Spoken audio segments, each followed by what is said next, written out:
Welcome to Bill's Bridge Corner, Sunday, January 19th, 2014. Class 88. Responses and Rebids to a weak 2-bit. Preemption. Preemption is a fantastic thing that you need to learn about, and we might have done better to have covered this subject earlier.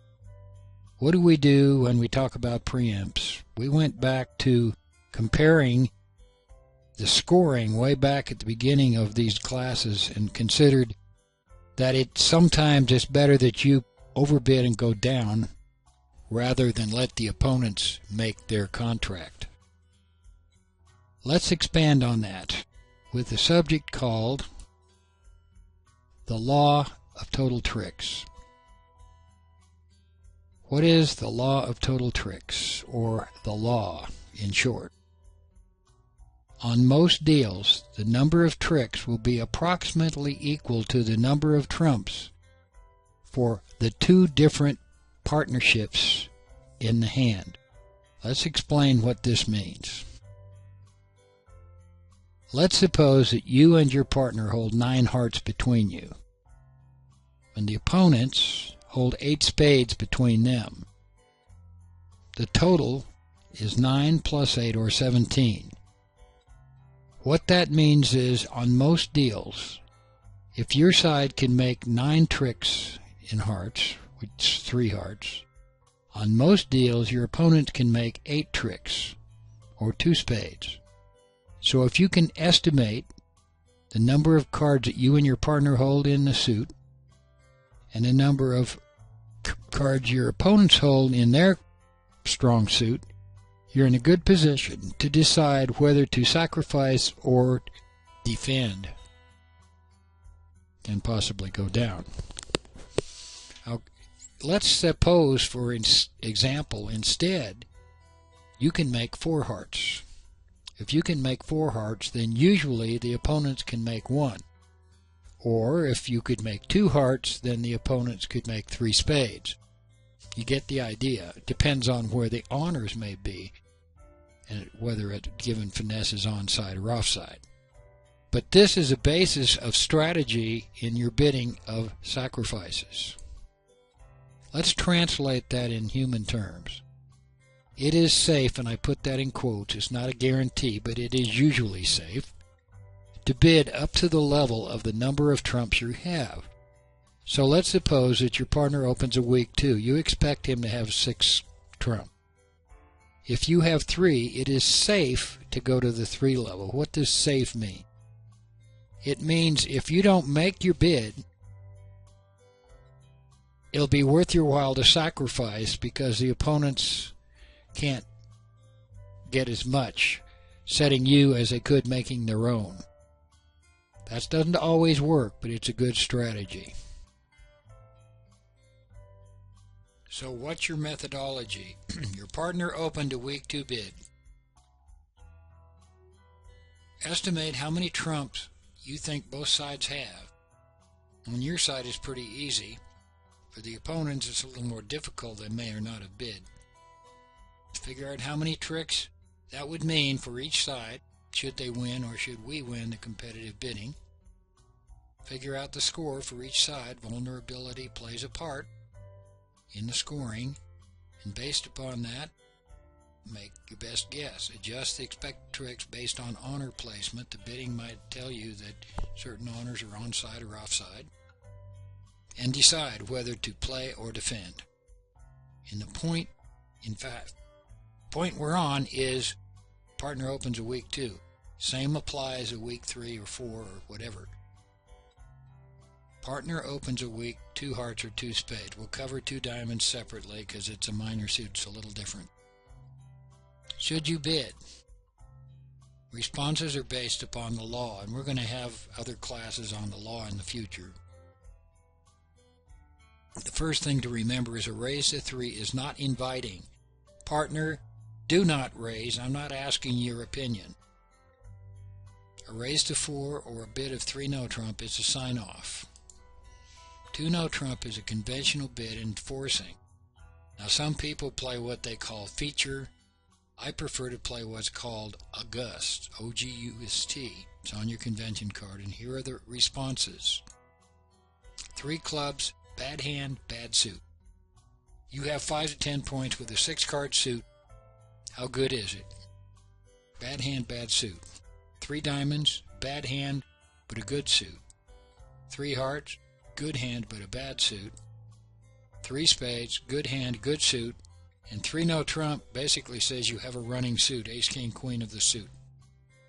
Pretty simple, pretty straightforward. What happens when you bid a new suit? This is a matter of opinion, and it differs depending on what expert you talk to. I prefer to play not forcing. The way that ACBL plays new suit non-forcing as alertable, because more people play it as forcing. Larry Cohen says it's forcing. Marty Bergen says it's not forcing. For example, the opinion is split. I choose non-forcing.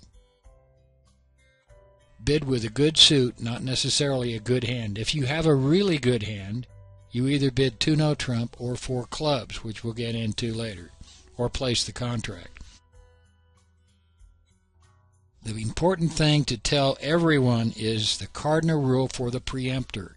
If you preempt, don't bid the same hand twice. Partner's already heard your bid. He knows what you have. Don't bid twice. It gives the opponents the opportunity to decide whether to double you or to go on. Don't bid unless asked to do so by forcing bid, which is 2 no trump or 4 clubs. Anything else is not required to bid again. Bid of 4 clubs. It's a modified Roman key card bid. You can think of it as Gerber, but since your partner opened a weak 2, he can't have 4 aces. So it's modified. And this is a good introduction to Roman key card because it's an exception to Roman key card. Key cards are the 4 aces plus the king of trump, the implied or agreed to trump suit. The trump suit in this case is whatever suit the weak 2 bid is, hearts or spades in this case, or diamonds. 4 clubs is also possible after a 2 no trump bid and a response. So partner might bid 2 no trump, you are forced to reply, then he may bid 4 clubs. Use versus 3-level preempts. You can also use 4 clubs after your partner opens at the 3 level. Here are the responses. Memorize them. 4 diamonds, 1 step. No key cards. No ace, no king of trump. 4 hearts, 1 key card, but no queen of trump. 4 spades, 1 key card plus the queen of trump. 5 clubs, 2 key cards, no queen of trump. 5 diamonds, 2 key cards plus queen of trump. Usually that would be ace, king, queen of trump. 4 no trump is not an option here. That's because partner may not have bid 2 no trump, and you don't want the weak hand to be the declarer, if possible, in a no trump contract. Responder then places the contract 95% of the time. What about a weak 2 diamond bid? Well, it's a little bit different because you need to get to the 5 level to get the game. But most of the same bids occur, except there are some changes to the 2 no trump bid, because it is possible that the responder of the 2 diamond bid has a major suit, and he may want to play in a 5-3 or even a 6-3 fit. A weak 2 bidder usually doesn't have a 4-card major. He more likely might have a 3-card major.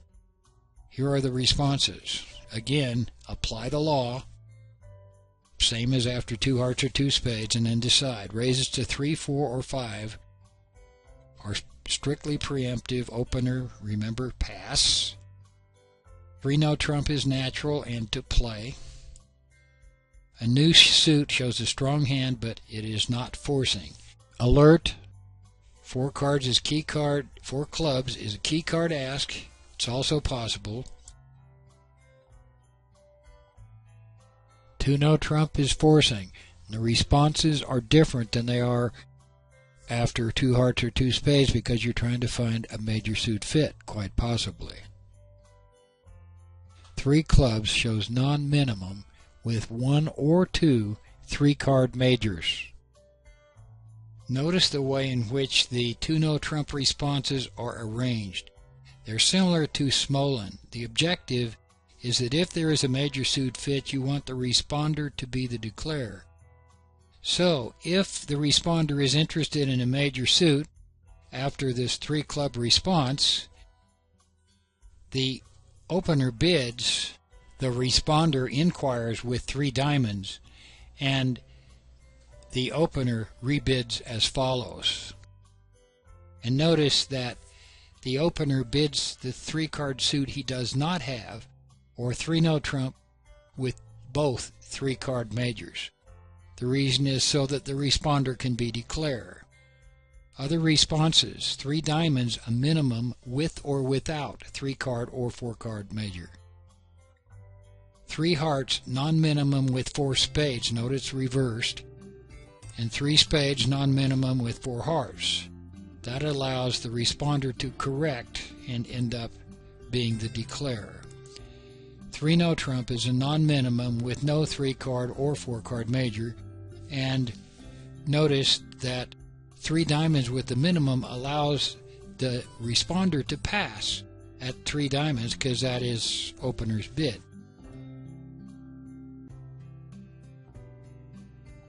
Tomorrow we're going to see Class 89, Jacobi transfer extensions. It's very similar to the Stamen extensions we covered 2 or 3 days ago. See you tomorrow.